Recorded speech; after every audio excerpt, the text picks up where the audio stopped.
strike distance up the food and not on little legs, mate. Come on. Nice catch, mate. Nice catch. Yeah, he's awesome, isn't he? So, that initial strike was pretty good.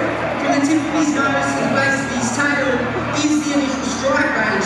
After that, he's a bit cumbersome out of the land, but I'm going to pass it over to Bruce. Bruce has got far less room to move down here in the creek line, so good luck, mate. Thanks very much. Alright, so I'm going to try and get Graham out again to demonstrate another strike from the water's edge to show that ambush technique they use. I'm just going to turn him back up this way first. The crocs are a lot smarter than people give him credit for. And Graham went straight over that side because he knows that's the narrow part of the crocodile. And he knows that's where he has the best chance of cutting us off. Alright. So he's going to bring himself in. He'll probably cheat and have a little bit of a look. That's a captive trait. Out in the wild, they wouldn't do that. And Graham, good boy.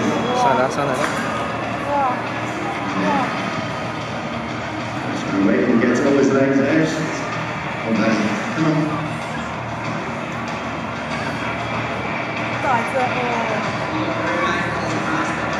Yeah. Come on, Graham.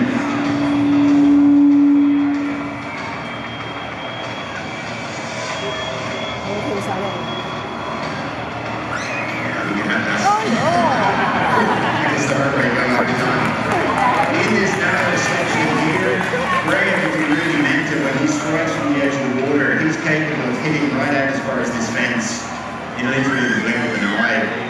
So if at any stage when we're feeding over here, it sounds like we're a bit nervous, it's because we are. Alright, Graham. Come on, buddy. Back in the water. But these guys, they're ambush attack predators, so they're designed to hunt in and around the edge of the water. You'll see they go back into stool position as soon as he's in the water. He'll submerge under, Graham, submerge. And then, if this was deep, dark, murky water, like Jimmy said earlier, you wouldn't have a clue that there was a 4-meter crocodile sitting literally only inches below the surface.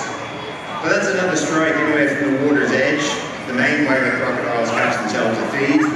But there is another method they use to catch themselves dinner, and Jimmy's going to demonstrate that for us now. Thanks, Bruce. Now, one of the key aspects of how a crocodile takes down its prey isn't the big pearly whites you see there, it's what's behind it. He's got more jaw pressure than any other animal on the planet, and his size is about 3,500 pounds per square inch closing pressure. And that sounds like it's just a number, but to put it in perspective, car crushers at the tip, which crush a car into a little metal cube, they run 2,500. He's got more than that in his mouth. So if he grabs a pig on the head or a kangaroo, it is all over Red Rover. Now, this next spot where they can catch themselves something to eat isn't a trick we've had to teach Graham. They use this from the moment they hatch out of an egg when they're 20.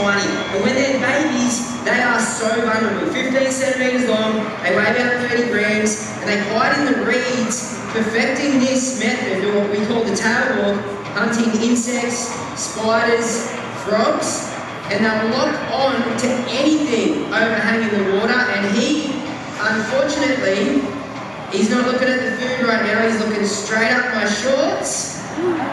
And there is nothing but disappointment up there, mate, I'm sorry. We'll just try and get you some food. Alright, let's go. Now, as he starts to look up, there we go. Whoa, jeez. Hey, Bruce, he missed that, can you grab it? Yeah, no, mate, you touched the last. Sorry, Graham. We'll see if we can't get him back out into the middle of the pond for another strike. He looked incredibly keen. As they get larger in size, the salties start to target larger prey items overhanging the water. Snakes, possums, they absolutely love flying fox colonies as well. Because when they roost over the water, the subordinate ones are prime picking for a croc that is waiting just underneath the water's edge to do that. So please, let it be a lesson. If you're up in Northern Australia, those overlying branches, the edge of a causeway, it might look like a good place to flick a lure or read a book, but it is absolutely not a good idea. Over to you, mate.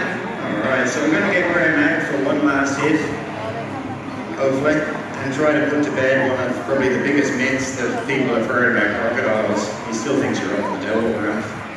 Come on, Graham. He's spoken noticed on Will there, Will is like one of our newest reptile keepers, and they always go for the sick and the weak and the uneducated. So, sorry Will, a bit hard to defend yourself without a microphone, isn't it? Come on, Graham. We're trying to tell everyone how smart you are, Graham. Crocodiles, like I said, they're smarter than people give them credit for, but they're also designed to try and get the maximum amount of result for the minimum amount of effort. So they're smart, but they're also lazy. He knows on that tail walk ramp, the food literally just falls out of the sky and lands in his mouth. He doesn't have to run around and chase it or do anything else. So quite often the crocs will swim back over there and just optimistically look up and hope that more food is coming their way. But as I said, one of the biggest myths that people have heard about saltwater crocodiles is that they can run really fast out on hard solid ground. And hopefully now Graham's going to dispel that myth for us. Come on, buddy. Because if he can run as fast as a racehorse, I'm in the world of trouble. Come on, buddy. You can see already how much he's slowed down after 2 or 3 strikes. These guys are designed for that initial burst from the edge of the water. Come on, Graham. Look up, buddy. And already that's it, like he's clear of the water now and he just goes, that's it, I'm done. Come on, Graham. Oh dear, he got it, that counts. So yeah, as you can see, that initial strike from the water's edge, that's where he really means business.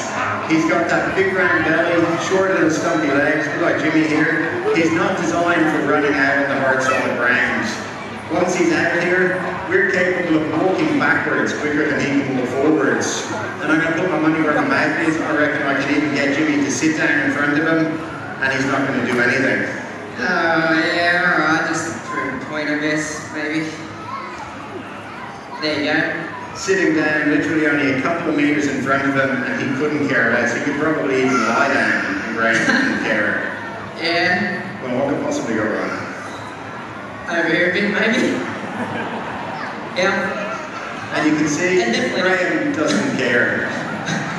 But if Jimmy makes his way further away from Graham, heads over closer to the water, hopefully that instinct will kick in.